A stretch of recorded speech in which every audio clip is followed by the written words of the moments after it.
সেদিন অনুষ্ঠান বাড়ি গিয়ে দেখলাম ভীষণই সুন্দর লাগছে নিজেকে, মুখটা তো বেশ উজ্জ্বল চকচকে হয়ে উঠেছে, কারণ নিয়মিত আমি আমার ফেসিয়ালটা করে থাকি বাড়িতে, যেটা দিয়ে করি সেগুলো তো আপনাদের সঙ্গে শেয়ার করি। কিন্তু আমার মনে হলো আমার হাতের আর পায়ের যত্নটা ঠিকমতো নেওয়া হচ্ছে না। হাতটা পাটা তো সবাই দেখতে পাচ্ছে, তো তার জন্য আজকের এই ভিডিও। আমরা যারা মনে করছি শুধু মুখের যত্ন নিলেই হয়ে যাবে, তাদের জন্য বলছি মুখের সঙ্গে সঙ্গে আমাদের যে অংশগুলো দেখা যায়, যেমন হাতের কনুই এবং পা, গলা, ঘাড়, এই সমস্ত জায়গায় কিন্তু আমাদের একটু নজর দিতে হবে এবং খুব ঘরোয়া কিছু উপাদান উপকরণ দিয়ে আমাদের সেগুলোকে যত্ন করতে হবে। আর অতি সহজে আমরা যদি যত্ন করতে পারি খুব সুন্দর রেজাল্ট পাবো, বেশ চকচকে হয়ে উঠবে, উজ্জ্বল হয়ে উঠবে, আর সেই কালো দাগছোপগুলো খুব সহজে আমরা দূর করতে পারবো। তো খুব সহজ একটা রেমেডিজ আমি বলে দেবো এই ভিডিওর মধ্যে দিয়ে। যারা এখনও সাবস্ক্রাইব করেননি শিউলিজ মোটিভেশনাল হাব, প্লিজ সাবস্ক্রাইব করবেন। ও আমার আরও একটি চ্যানেল আছে শিউলির হেসেল রান্নার চ্যানেল, নিশ্চয়ই জানেন, অবশ্যই দেখবেন। আর শিউলির গান কবিতা আমার ছেলের একটি চ্যানেল, যেখানে আমি এবং আমার ছেলের ভিডিও থাকে গানের কবিতার। অবশ্যই দেখতে থাকুন ভিডিওগুলো। আর এখন তো সবেমাত্র গরম পড়া শুরু করে দিয়েছে, আমি যত্ন করতে শুরু করেছি আমার স্কিনের, অর্থাৎ আমার মুখের, হাতের, পায়ের। তো সেই ভিডিওগুলোই আপনাদের সঙ্গে শেয়ার করছি। চলুন শুরু করবো আজকের ভিডিও। প্রথমে নিচ্ছি মুলতানি মাটি। এই মুলতানি মাটি আমাদের স্কিনের যে অতিরিক্ত তেল থাকে সেই তেলটাকে অ্যাবজর্ব করে, অর্থাৎ যাদের তৈলাক্ত স্কিন তাদের জন্য তো ভীষণই ভালো, কিন্তু আমরা এর সঙ্গে এমন কিছু মেশাচ্ছি যেটা সব স্কিনের জন্যই পারফেক্ট। তো আমরা এই মুলতানি মাটি নিচ্ছি 2 টেবিল চামচ, যেমন মাপ দেখাচ্ছি তেমনই করতে হবে। আর এই মুলতানি মাটি কিন্তু ভীষণভাবে স্কিনটাকে পরিষ্কার রাখতে সাহায্য করে। স্কিনে যদি কোনো পিম্পলস মানে ব্রণ থাকে, অ্যাকনে থাকে, সেই দাগগুলোকে রিমুভ করে এবং স্কিন টোনটাকে অনেকটা উজ্জ্বল করে তোলে। এছাড়া আমাদের স্কিনের যে ব্লাড সার্কুলেশন হওয়া দরকার সেটাকেও প্রমোট করে। স্কিনে যদি জ্বালা পোড়া থাকে সেগুলোকেও রিমুভ করে, মানে সেগুলোকেও কমায় এবং আমাদের বয়সটাকে ধরে রাখে। এরপর যেটা নিচ্ছি সেটা হচ্ছে বেসন আমরা 1 টেবিল চামচ নেব। যাদের স্কিন ভীষণ তৈলাক্ত বা অয়েলি তারা কিন্তু এই বেসনটা ব্যবহার করবেন। তবে আজকে এই বেসনের সঙ্গে যা যা মেশাচ্ছি সেটা সব স্কিনের জন্য একদম পারফেক্ট হবে। তো বেসন আমাদের অতিরিক্ত স্কিন থেকে তেলগুলো নিঃসরণ করতে সাহায্য করে, আমাদের স্কিনে যদি কোনো ব্রণ হয়ে থাকে তার জন্য যে দাগ সেটাকেও রিমুভ করে, আমাদের স্কিনের উজ্জ্বলতা বাড়ায় এবং আমাদের বয়সটাকে ধরে রাখতে সাহায্য করে। এরপর আমরা নিচ্ছি হলুদ গুঁড়ো, খুব সামান্য 1 চিমটে হলুদ গুঁড়ো অ্যান্টিসেপটিক হিসাবে কাজ করে স্কিনে। যদি স্কিনে কোনো ক্ষত, জ্বালা পোড়া থাকে সেগুলো সারাতে সাহায্য করে হলুদ গুঁড়ো এবং স্কিনটাকে ভীষণভাবে উজ্জ্বল করে তোলে। এরপর আমরা নেব টক দই। এই টক দই আমাদের স্কিন থেকে ডেড সেল রিমুভ করে, আমাদের স্কিনে যে মৃত কোষ থাকে সেগুলোকে দূর করে দেয়, স্কিনটাকে পরিষ্কার রাখে, স্কিনটাকে ময়েশ্চারাইজ রাখে।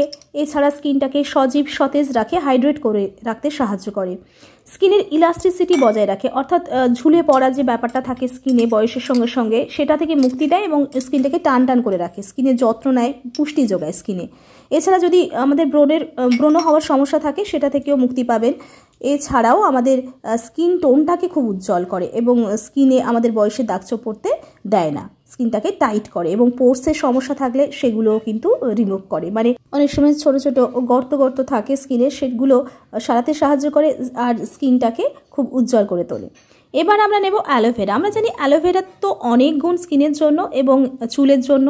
তো এই অ্যালোভেরা আমাদের স্কিনটাকে যেমন ময়েশ্চারাইজ রাখে, স্কিনকে ব্রাইট করে এবং স্কিনে যদি যে কোনো অসুবিধা মানে জ্বালা পোড়া বলুন বা স্কিনে যদি কোনো ক্ষত থাকে সেগুলো সারাতে সাহায্য করে। স্কিনের যে কোনো কিছুর জন্য এই অ্যালোভেরা কিন্তু ভীষণভাবে স্কিনকে ভালো রাখতে সাহায্য করে, যত্ন নেয় স্কিনের। এবং আমরা এটা ছোট্ট চামচে 4 চামচ নিয়ে নিলাম অ্যালোভেরা।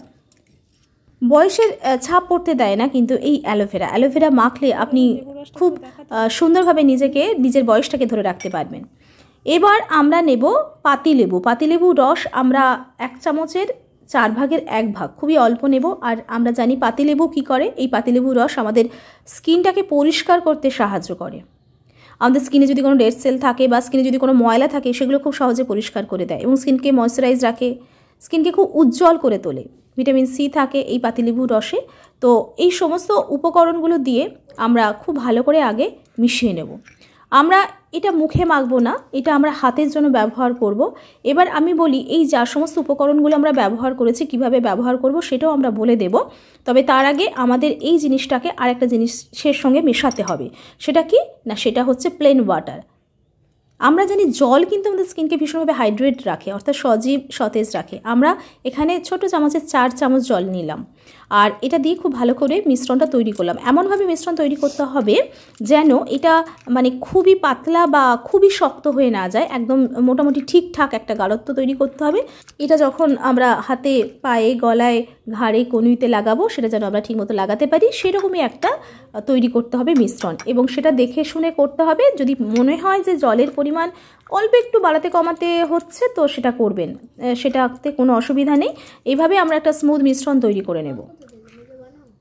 আর আমরা অবশ্যই কিভাবে লাগাবো সেটা তো বলে দিই, এবং এটা সব স্কিনের জন্যই ঠিকঠাক পারফেক্ট। যদি তাও বলছি, আপনাদের কারো কোনো উপকরণে যদি অ্যালার্জি থাকে, প্লিজ আপনারা সেটাকে স্কিপ করতে পারেন, বা এই জিনিসটাই আপনারা মাখবেন না। আপনারা আপনাদের স্কিনটাকে বুঝে শুনে তবেই এই জিনিসগুলো মাখবেন, কারণ সবার স্কিন সমান হয় না, স্কিনটা খুবই সেন্সিটিভ হয়। তো সেই জন্য আমি সবসময় বলি, যদি আপনাদের স্কিন খুব সেন্সিটিভ হয়, ধরুন কোনো কিছু মাখলেই কোনো র্যাশ বেরোনোর একটা প্রবণতা থেকে যায়, তাহলে কিন্তু আপনারা এগুলো কখনোই ট্রাই করবেন না। আর যদি মনে হয় করতে ইচ্ছা হচ্ছে, তাহলে ওই হাতে একটা প্যাচ টেস্ট, মানে হাতে অল্প একটু লাগিয়ে নেবেন, হাতের কনুই বা যেখানে ঘাড়ে একটু লাগিয়ে নিয়ে দেখবেন, যে অল্প করে দেখবেন লাগিয়ে, যদি না কোনো অসুবিধা হয় লাগাতে পারেন। তো যাদের সেন্সিটিভ স্কিন তাদের ক্ষেত্রে বলবো তারা লাগাবেন না, কিন্তু যাদের মোটামুটি আমার মতো, আমি সবটাই লাগাই, আমার খুব ভালো উপকার হয়, তো তারা লাগাতে পারেন। আর কোনো যদি উপকরণে আপনাদের অ্যালার্জি থাকে সেটাকে স্কিপ করতে পারেন। এইটুকুই যা বলার, অবশ্যই আপনারা ভেবেচিন্তে ব্যবহার করবেন আপনাদের নিজ দায়িত্বে। কিন্তু আমার এটা খুব ভালো লেগেছে, আমি আমার ছেলের হাতে দিয়ে দেখাবো যে কোনো অসুবিধা নেই। এবং অবশ্যই শুধু হাতে নয়, হাতে, পায়ে, ওই যে বারবার বলছি, কনুই, ঘাড়ে, গলায় যেখানে কালো দাগ ছোপ পড়ে, অন্তত সপ্তাহে 2 থেকে 3 দিন আপনি যদি এটা লাগাতে পারেন, এবং এটা লাগানোর পরে 15 থেকে 20 মিনিট আপনি এটাকে রেস্টে দিবেন, মানে একটু শুকনো হতে দেবেন। তারপর কি করবেন, তারপর ঠান্ডা পরিষ্কার জল দিয়ে ধুয়ে ফেলবেন। এবার বলি, স্নানের আগে করলে সব থেকে ভালো, তাহলে আপনি খুব ভালো করে পরিষ্কার করতে পারবেন। আমার ছেলের হাতে দিচ্ছি, দেখুন, ও নিজেই এগিয়ে এসেছে। ছোটোবেলার ওর একটা ভিডিও ছিল, আমি একটা এরকম তৈরি করেছিলাম প্যাক, যেটা ওর হাতে লাগিয়েছিলাম হাতের জন্য। তো ও বলল, মা আমি এটা লাগাবো আজকে। তো আমি আর লাগালাম না, ওকে লাগিয়ে দেখিয়ে দিচ্ছি। ছোট্ট হাতে যদি কোনো অসুবিধা না হয়, আমি আশা করবো আপনাদেরও কোনো অসুবিধা হবে না, কারণ এমন কিছু জিনিস আছে এর মধ্যে, এগুলো সবটাই আমাদের ঘরোয়া উপাদান, এবং সবগুলোই আমাদের মা ঠাকুমারা ব্যবহার করতেন। তো এগুলো সবটাই স্কিনের জন্য ভীষণভাবেই ভালো। যাই হোক, এগুলো আমি এখন মাখাচ্ছি আমার ছেলের হাতে, দুটো হাতেই মাখিয়ে দেবো, একটু শুকনো করে পরিষ্কার জল দিয়ে ধুইব। অবশ্যই স্নানের আগে এটা করলে সব থেকে ভালো পরিষ্কার করা যাবে। এবং আরেকটা কথা বলবো, যে কোনো ফেস প্যাক বলুন বা ফেস প্যাক বা যে কোনো প্যাক আপনি মুখের যেটা লাগাবেন সেটাও, তার ক্ষেত্রেও বলছি, সব ক্ষেত্রেই যখন লাগানো হয়ে যাবে 15-20 মিনিট পরে, তো আপনি পরিষ্কার ঠান্ডা জল দিয়ে ধুয়ে ফেলছেন, তারপরে অবশ্যই কিন্তু একটা ময়েশ্চারাইজিং ক্রিম লাগিয়ে দেবেন। তাহলে কি হবে, এই যে প্যাকটা লাগিয়েছিলেন সেটা তো লাগানোর ফলে অনেকটা স্কিনটা টাইট হয়ে গিয়েছে, একটু শুষ্ক হয়ে যায়, তারপর আপনি ময়েশ্চারাইজিং ক্রিম লাগিয়ে নিলে একটু সফট হয়ে যাবে। তো ধোয়ার পরে ময়েশ্চারাইজিং ক্রিম তো লাগাবেন, তার আগে যদি পারেন আরেকটা কাজ করতে পারেন, সেটা হচ্ছে টোনার হিসাবে গোলাপ জল লাগাতে পারেন, তো আরও দুর্দান্ত কাজ দেবে। তো এর হয়ে গেছে, আমার ছেলের হয়ে গেছে লাগানোর হাতে। এবার একটু শুকনো করব, তারপর আমি ওর হাতটা ধুয়ে ফেলবো। তো আপনাদের যদি মনে হয় লাগানোর পরেও যদি কোনো মনে হয় অসুবিধা হচ্ছে, একটু জ্বালা পোড়া কিছুটা অসুবিধা লাগছে, তখন অবশ্যই আপনি সঙ্গে সঙ্গে ধুয়ে ফেলবেন। তো সব দিক থেকে আপনাদের আমি বলে দিলাম, সাবধান করে দিলাম, কারণ স্কিনের ব্যাপার না, সবটাই ভেবে চিন্তে করতে হয়। তো এইভাবে আপনারা করে ফেলুন, দেখুন দুর্দান্ত হয়েছে। তো আমার তো খুব ভালো, চোট তো বেশিক্ষণ রাখিনি, আমি 10 মিনিট রেখেছিলাম। ওর হাতে কেমন কেমন লাগছে, মানে ছোটো তো ওর একটু ভালো লাগে না, কিন্তু জিনিসটা খুবই ভালো। তো আজকের এই ভিডিওটা কেমন লাগলো জানাতে ভুলবেন না। আপনারা দেখছেন শিউলিস মোটিভেশনাল হাব, এরকম ছোটো ছোটো ভিডিও থাকবে আপনাদের জন্য। দেখুন, ঝট করে কেউ ফর্সা হতে পারে না, সেটা সম্ভব নয়, কিন্তু আমরা যত্ন করলেই অবশ্যই ভালো রেজাল্ট পাবো। নিয়মিত যত্ন করতে হবে। নমস্কার।